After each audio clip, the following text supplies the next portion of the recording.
तो हाँ जी दोस्तों, क्या हाल है। आज हम कर रहे हैं इस चैनल की फर्स्ट Q&A वीडियो। और दोस्तों मैंने हर जगह पे डाल दिया था, चाहे कम्युनिटी पोस्ट हो चाहे इंस्टाग्राम स्टोरी हो। आप लोगों ने इतने क्वेश्चंस पूछे, सच बताऊं मुझे उम्मीद नहीं थी आप लोग इतने क्वेश्चंस पूछ लोगे।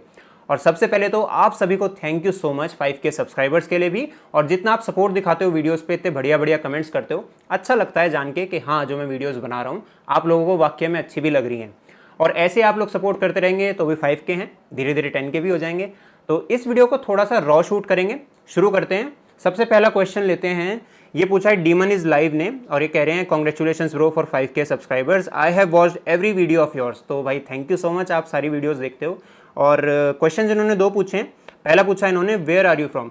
तो भाई मैं सहारनपुर से हूँ, ये यूपी में पड़ता है, यहीं पे मेरी स्कूलिंग वगैरह सब यहीं पे हुई है। दूसरा क्वेश्चन इन्होंने पूछा है when is Nothing phone two video coming. तो भाई देखो प्री ऑर्डर तो मैंने कर दिया था वो जैसे अवेलेबल हुआ था, पर अभी क्या है कि मेरे यहाँ पे थोड़ा कावड़ वगैरह की वजह से शायद फ्लिपकार्ट डिलीवर नहीं कर रहा। जब भी मैं डाल रहा हूँ वहाँ पे अपना पिन कोड तो लिखा आ रहा है not stocks not available in your area, तो ऐसा कुछ आ रहा है। तो वो मैं अभी कर नहीं पा रहा चाह के भी ऑर्डर। लेकिन जैसे ये चीज़ हटती है, कल 15 तारीख है, उसके बाद देखते हैं कि क्या सॉर्ट होता है। हो गया तो फिर करेंगे उसका ऑर्डर। लेकिन हाँ ये मैं आपको बता देता हूँ, थोड़ा सा भी आप रुक जाना, एकदम से लेने की जल्दीबाजी मत करना। नथिंग फोन टू 21 जुलाई को वैसे शायद आप लोगों के लिए नॉर्मल जिन्होंने प्री ऑर्डर नहीं किया उनके लिए खुलेगा वो, पर अभी आप लोग रुक जाना, उसको बिल्कुल भी मत लेना। क्योंकि अभी जैसे पिक्चर सामने आ रही है, जो इनिशियल इंप्रेशन वाली वीडियोज़ वगैरह आई हैं, उसके बाद अभी कल से रिव्यूज़ वगैरह भी आने शुरू हुए हैं, जितना मुझे समझ में आ रहा है। एक तो ओवर प्राइस तो है ये फ़ोन डेफिनेटली, तो थोड़ा सा एक तो सेल का इंतज़ार कर लो आप लोग, कम से कम नहीं तो 3,000 रुपये तो ओवर प्राइस है। 40 के आसपास भी ये फ़ोन आ गया तो बढ़िया रहेगा।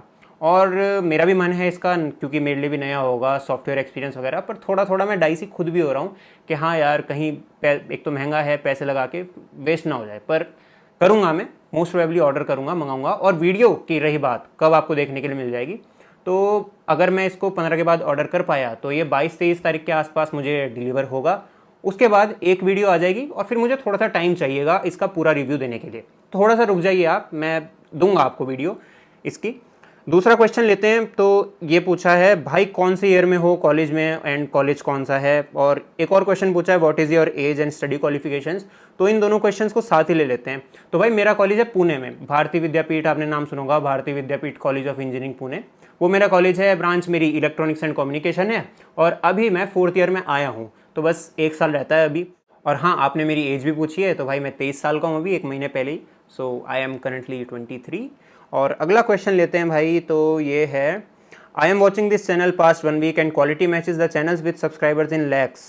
भाई थैंक यू सो मच, आपको अगर ऐसा लग रहा है तो मतलब काफ़ी बड़ी बात है मेरे लिए। मेरी कोशिश यही रहती है कि क्वालिटी मैं आपको अच्छी से अच्छी दूँ, उसमें कॉम्प्रोमाइज़ ना करूँ एटलीस्ट, अगर वीडियो कम आती हैं तब भी।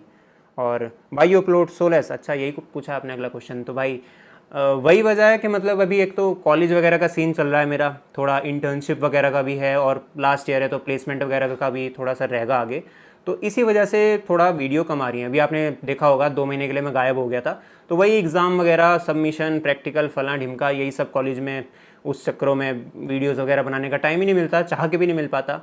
तो यही कुछ वजह है कि कॉलेज की थोड़ा शेड्यूल की वजह से उतना टाइम मिल नहीं पाता। हालांकि मेरी कोशिश रहती है कि कम से कम महीने में 4 वीडियो तो आप लोगों को दूं, पर कुछ भी हो जाए मेरा जो है मेन मोटो, क्वालिटी के साथ कोई कॉम्प्रोमाइज़ मैं करना नहीं चाहता। बेस्ट क्वालिटी की वीडियो आप लोगों को देना चाहता हूँ, भले ही वीडियोज़ कम आए, ये अभी तक है।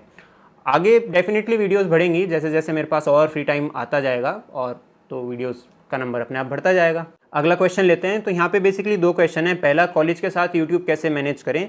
एक और पूछा है how do you manage YouTube with your studies, any advice on how to begin on YouTube. तो भाई अभी तो मैं आपको क्या ही एडवाइस दूँ, पर हाँ क्योंकि आपने पूछा है तो ठीक है थोड़ा सा।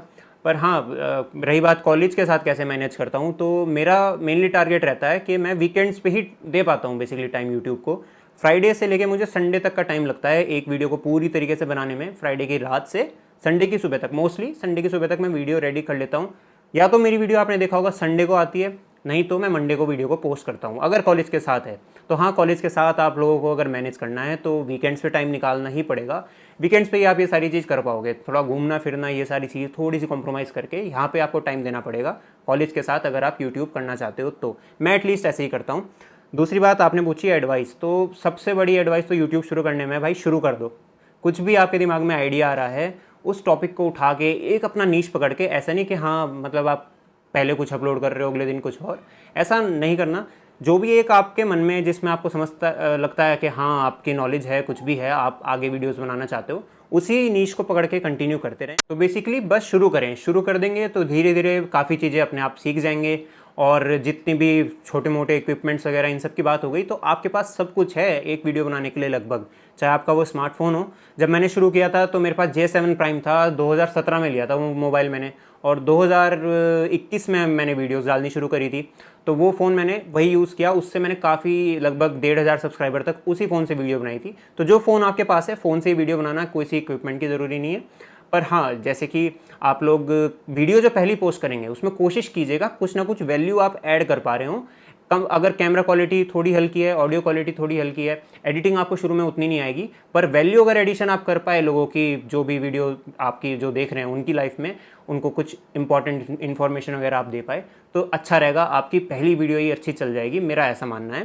पहली वीडियो पे अपनी मेहनत कीजिए, 2-3 वीडियो बनाइए, देखिए कैसा, खुद को देखिए, जज कीजिए और पहली वीडियो तब डालिए। तो ये एक मैं जो समझता हूँ ये मैंने आपको बताया। अगला क्वेश्चन पूछा है भाई, हु विल विन ऑन 15 अक्टूबर। तो भाई पूछने वाली बात ही नहीं है, इंडिया जीतेगा, बस जीतेगा। फिर अगला क्वेश्चन भाई पूछा है, ये इंस्टाग्राम से लिया है मैंने।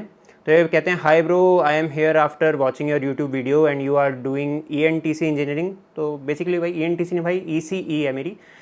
Bro, can you tell me about ENTC branch? Does this branch has scope in future? And what are current placement in this branch? Is this branch related to CS or hardware? Does this branch has coding in its syllabus? तो भाई scope की बात करें तो देखो, सच बात बताऊं, जब मैं कॉलेज में नीट आया था ना, तो ये थोड़ा बहुत थॉट तो रहता था कि यार किसका स्कोप है, हम भी मतलब ये चीज़ रहती थी कंसिडरेशन में। पर कॉलेज में जाने के बाद पता चला भाई स्कोप हर ब्रांच का है, कुछ भी हो, चाहे आप सिविल ले लो, मैकेनिकल ले लो, कोई सी भी ब्रांच ले लो, हर एक का स्कोप है। बाकायदा आप उसे इंटरेस्ट से करें, अपने इंटरेस्ट से लें ब्रांच को, जो आपका मन करता है उसे। अब देखिए ENTC लेके आप कोडिंग में जाना चाहते हो तो वो भी कोई दिक्कत वाली बात है नहीं। आप आज की तारीख में किसी भी ब्रांच में हो, कोडिंग हर कोई कर सकता है, 4 महीने में सीख सकते हो आप। कोडिंग ऐसी बड़ी चीज़ है नहीं।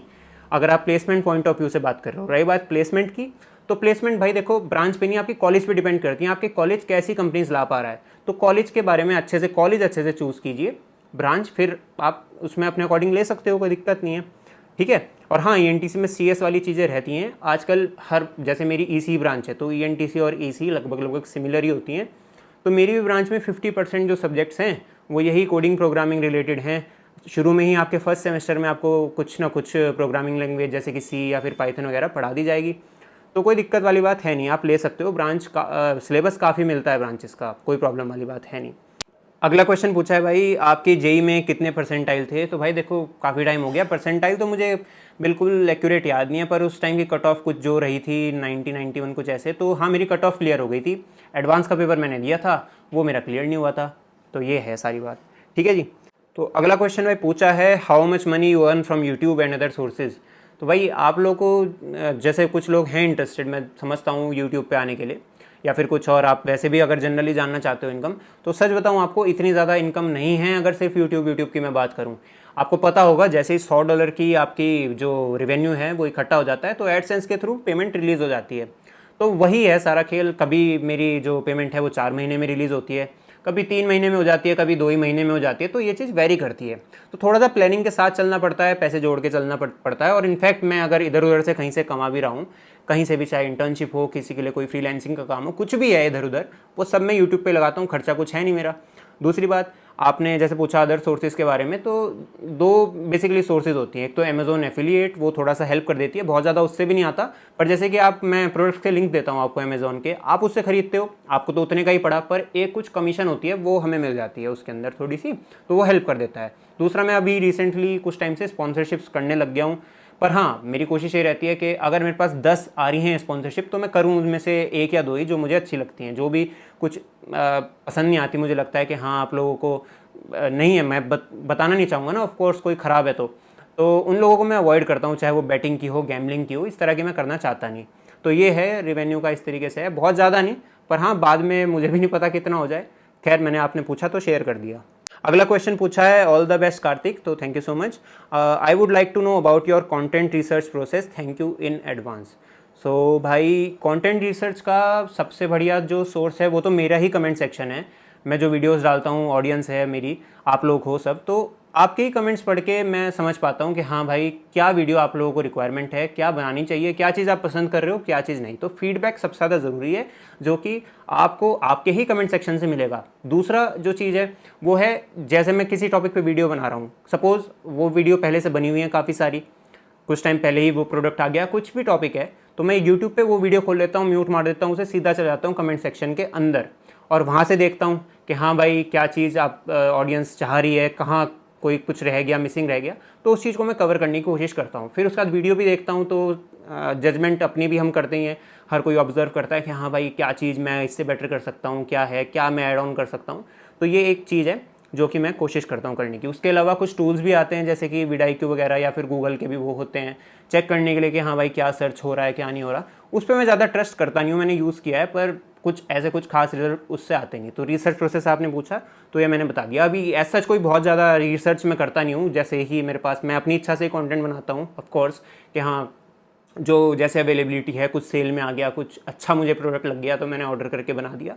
तो उस तरीके में इतनी ज़्यादा ज़रूरत होती नहीं रिसर्च की, पर जितनी मैं करता हूँ वो मैंने आपके साथ शेयर कर दी है। अगला क्वेश्चन है, बजट है आपका अच्छा 65K, लैपटॉप इन्होंने 3 दिए हैं। एक दिया है i5 12th जनरेशन 1650, दूसरा लैपटॉप है Ryzen 5 3050 के साथ, तीसरा लैपटॉप है Ryzen 7 5800H, इसमें कोई कार्ड नहीं है, ठीक है।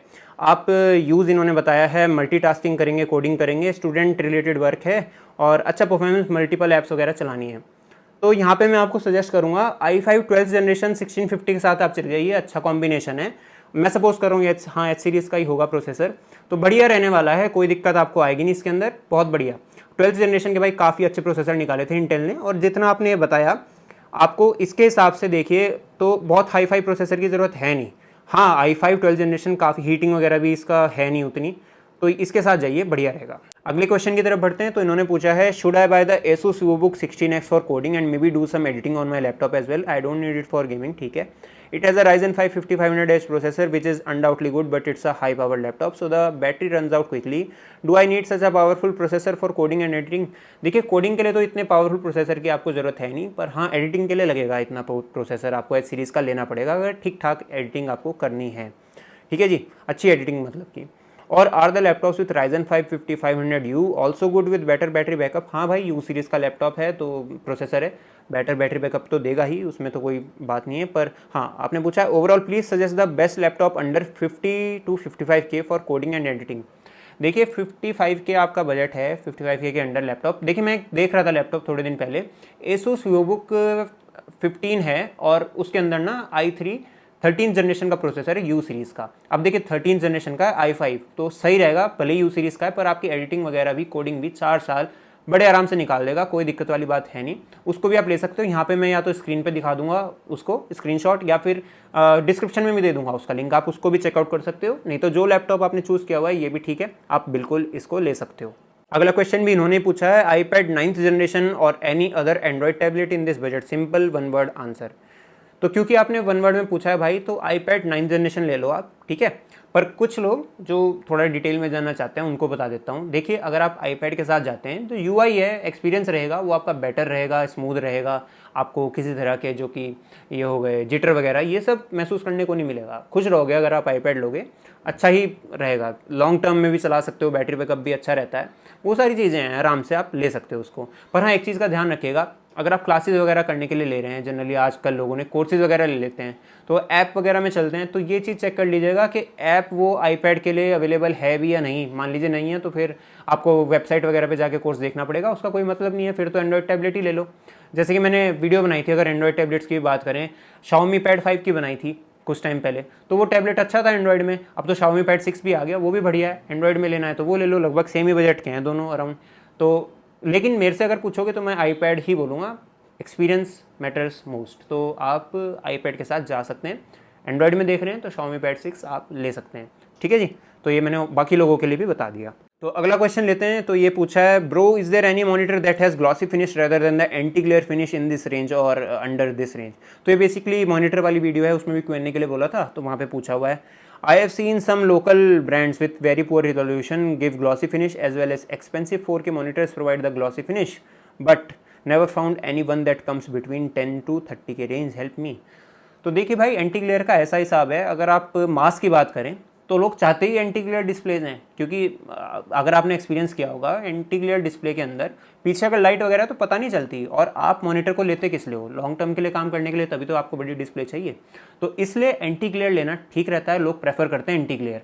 आप खुद ही समझिए, ग्लॉसी डिस्प्ले पे लाइट वगैरह पड़ रही है तो कितना डिस्टर्ब करेगी, ये तो मैं भी बता सकता हूँ आपको अपने एक्सपीरियंस से। मुझे एक डिस्प्ले लेनी हो, मैं एंटी ग्लेयर ही लूँगा। इसी वजह से जो ब्रांड्स हैं इस बजट में सबसे ज़्यादा मॉनिटर्स बिकते हैं तो एंटी ग्लेयर ही देती हैं।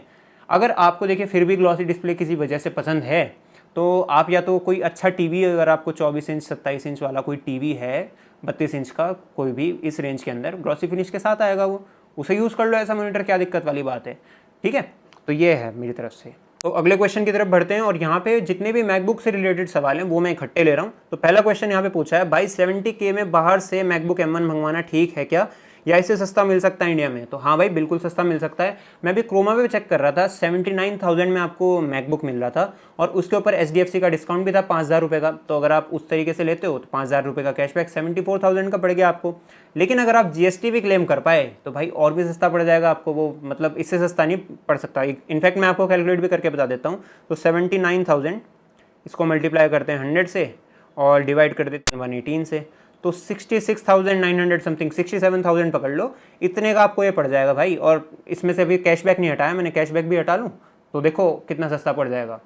तो इंडिया में आपको सस्ता तो पड़ सकता है, पर हाँ अगर आप GST क्लेम नहीं कर सकते तो बाहर से मंगा लीजिए, बिल्कुल आप मंगा सकते हैं। 70K में कोई बुरी डील नहीं है, इससे सस्ता नहीं मिलने का। और जितने भी लोग मैकबुक लेने वाले हो भाई, मैं बता देता हूँ, पता नहीं क्यों मुझे ऐसा लग रहा है कि जल्दी बंद भी हो सकता है M1 मैकबुक। तो अगर आपको सस्ता मिल रहा है ना कहीं पे, डील मत छोड़ना, ले लेना जिसको भी लेना है, क्योंकि जाहिर सी बात है M2 मैकबुक एयर है, इनका 15 इंच मैकबुक भी आ चुका, तो लाइनअप डिस्टर्ब चल रहा है थोड़ा सा M1 के होने से, मेरा ऐसा मानना है। तो इसको बंद करने के बाद एक ही ऑप्शन बचेगा लोगों के पास, M2 मैकबुक एयर लेना। उसकी भले ही कॉस्ट कम कर दें 10-12 हज़ार रुपये, उसमें कुछ वो नहीं है, पर हाँ मुझे लगता है ऐसा कि हाँ M1 मैकबुक एयर बंद हो सकता है कभी भी। ठीक है, आए हुए भी भाई काफ़ी टाइम हो गया इसको, कब आया था, 2020 में आया था। ठीक है, तो टाइम तो हो ही गया। अगले क्वेश्चन की तरफ चलते हैं। तो ये पूछ रहे हैं, is MacBook Air M1 worth buying in 2023 for coding as well as AI/ML? तो हाँ भाई बिल्कुल, कोडिंग के लिए तो मैं अपनी जो लॉन्ग टर्म मैंने रिव्यू डाला था उसमें भी बताया था कि हाँ बिल्कुल आप ले सकते हो उसको, कोई दिक्कत वाली बात नहीं है, बढ़िया से चल जाएगा 4 साल, कोई दिक्कत नहीं है। हाँ AI/ML के लिए आपने पूछा, तो देखिए AI/ML की अगर हम बात करें तो मोस्टली जितना भी आपका काम है ना, आप क्लाउड पर करते हो। चाहे मैं बात कर लूँ जुपिटर नोटबुक पर आप करोगे, और गूगल कोलैब उस पर करोगे, सारा कोडिंग वगैरह जो भी करते हो आप। तो AI/ML में इतनी ज़्यादा सिस्टम रिक्वायरमेंट नहीं होती है आपको। तो मैकबुक एयर M1 अपने आप में बहुत है, आपके सारा जितना भी 4 साल का बीटेक है उसमें जो भी आप काम करोगे बहुत है, आप ले सकते हो उसको, कोई दिक्कत वाली बात है नहीं। Should I use case and tempered glass और screen protector for MacBook Air M2? देखो भाई, केस यूज़ करने की कोई ज़रूरत नहीं है, टेम्पर्ड ग्लास भी कोई ज़रूरत नहीं है यूज़ करने की, स्क्रीन प्रोटेक्टर मैं यूज़ करता हूँ, पर हाँ टेम्पर्ड ग्लास मत लगाना। एक तो गैप बहुत कम है मैकबुक के बीच में, कीबोर्ड और स्क्रीन के बीच में, लगाओगे टेम्पर्ड ग्लास कुछ भी हो गया, इधर उधर टूट गया तो स्क्रीन को भी हार्म कर सकता है। स्क्रीन प्रोटेक्टर मैंने इसलिए बोल दिया था लगाने के लिए, वो भी पतले वाला, बिल्कुल जो फ्लेक्सिबल होता है वो वाला लगवाना है आपको, मैंने लगवाया हुआ है। ठीक है, तो इसलिए बोल दिया था कि अगर आप डस्ट वगैरह आती है, कई बार हम साफ़ वगैरह करते हैं ज़्यादा ही, तो स्क्रैचेस वगैरह आ जाते हैं उसके ऊपर, स्क्रीन के ऊपर, तो इसलिए मैंने लगवा लिया था। अगर आप नहीं इतने मतलब डस्ट वगैरह का नहीं है इतना इशू तो मत लगवाओ, कोई दिक्कत वाली बात है नहीं, लैपटॉप गिर थोड़ी रहा है, मोबाइल फ़ोन थोड़ी है, तो रहने दे सकते हैं आप, नहीं तो स्क्रीन प्रोटेक्टर आप लगवा लीजिए। मेरे से पूछेंगे तो मैंने भी काफ़ी टाइम बाद लगाया था, थोड़ा सा समझने के बाद कि हाँ क्या मुझे ज़रूरत है कि नहीं। दूसरा, आप अब अगला क्वेश्चन पूछा है, मैकबुक एयर M1 में CSC एंड IT के सॉफ्टवेयर फ्री होंगे क्या? हाँ भाई बिल्कुल फ्री होंगे, एक भी पैसा देने की ज़रूरत नहीं है। मैं भी तो करता हूँ कोडिंग वगैरह, आज तक एक भी पैसा नहीं दिया, सारे सॉफ्टवेयर चलते हैं, कोई दिक्कत वाली बात नहीं है। ठीक है जी। अगला क्वेश्चन पूछा है, should commerce students buy MacBook Air? I want to do tally coding and little presentation and part time job of account in organization. I was thinking of MacBook Air M1 because of its battery backup. Will macOS can cause me inconvenient because of macOS? अच्छा, or there is a replacement of MS Excel and other in macOS. What should I do? Please give me your suggestion. तो ये question काफ़ियों की help कर देगा। तो देखिए, tally जो है वो अवेलेबल नहीं है macOS के लिए, और है भी तो आपको वो उस तरीके से जाना पड़ेगा, पैरेलल्स वगैरह करनी पड़ेगी, बूट कैंप अवेलेबल है नहीं अभी, ये सारी चीज़ें हैं। तो वर्चुअल मशीन्स वगैरह इन पे मैं उतना रिलाई नहीं करता, परफॉर्मेंस में आपको वो मिलेगा, टेढ़ा तरीका है, तो अवॉइड कीजिए मैकबुक को आप, अगर आप टेली के लिए देख रहे हैं। विंडोज़ लैपटॉप आपके लिए ज़्यादा सही रहेगा। दूसरी बात आपने पूछी कि MS ऑफिस वगैरह के बारे में। देखिए MS ऑफिस जो है उसका आपको सब्सक्रिप्शन लेना पड़ेगा अगर आपको इस पर चलाना है, और मेन काम तो आपका टेली का ही हो गया।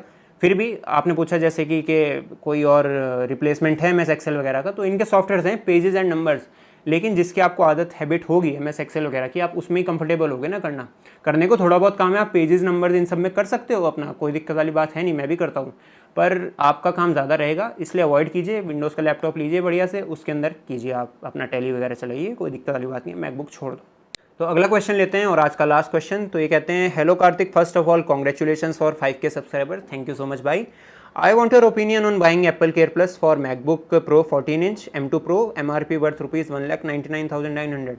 तो 2 लाख का लैपटॉप लिया है, जाहिर सी बात है कि लगेगा आपको कि एप्पल केयर प्लस लेना चाहिए नहीं लेना चाहिए। और सच बात आपको मैं बताऊं, इस सवाल का एक क्लियर आंसर शायद कोई नहीं दे पाएगा कि हाँ भाई लेना चाहिए कि नहीं, क्योंकि मान लीजिए किसी ने ले लिया, उसके साथ कुछ घटना हो गई, टूट फूट गया, सस्ता पड़ गया, वो तो यही कहेगा कि भाई ले लो एप्पल केयर प्लस। जिसका नहीं हुआ ये कहेगा कि नहीं कोई ज़रूरत नहीं है, मेरा तो बढ़िया चल रहा। ये सिचुएशन मेरे साथ है, मेरा ठीक चल रहा, कोई दिक्कत नहीं है। पर्सनल ओपिनियन मैं भी आपको यही दूंगा कि नहीं लीजिए, कोई ज़रूरत नहीं है एप्पल केयर प्लस की। लैपटॉप है, स्मार्टफोन नहीं है। स्मार्टफोन का केस होता मैं कह देता ले लो, लेकिन लैपटॉप आप रख के यूज़ करोगे ना, बहुत ज़्यादा इधर उधर फेंक के तो करोगे नहीं। पर जिस हिसाब से एप्पल की सर्विस का हाल चल रहा है ना इंडिया के अंदर, तो पता नहीं, मतलब एक अभी भी मुश्किल है मिलने के एक आपको डेफिनेट आंसर मैं दे पाऊँ एप्पल केयर प्लस। अगर आपको लेना ही है ना फिर भी, तो आप इंश्योरेंस ले लो थर्ड पार्टी बजाज वगैरह का, आपको एक एज अ सिक्योरिटी भी रहेगी कि हाँ भाई कुछ हो गया तो थोड़ा सा फ़ायदा हो जाएगा। तो एक थर्ड पार्टी इंश्योरेंस आप ले सकते हैं, नहीं तो कोई ज़रूरत नहीं है, 1 साल की वारंटी मिलेगी, ढंग से यूज़ करना थोड़ा सा, ठीक है। तो यहीं पे ख़त्म करते हैं आज का Q&A, और उम्मीद है आप लोगों को अच्छा लगा होगा। थोड़ा चेंज है, मेरे लिए तो नया था ही, आपके लिए भी नया था, तो बताना कैसा लगा। होपफुली जल्दी करेंगे अगला Q&A भी। बाकी आप लोग ऐसे ही सपोर्ट बनाए रखें, और आप मुझे फॉलो भी कर सकते हो इंस्टाग्राम पे, और ट्विटर पे भी हूँ मैं इसी same user name your tech गाय के नाम से। मिलते हैं अगली वीडियो में, तब तक के लिए bye bye. This is your tech guy Kartik Mudgal signing of.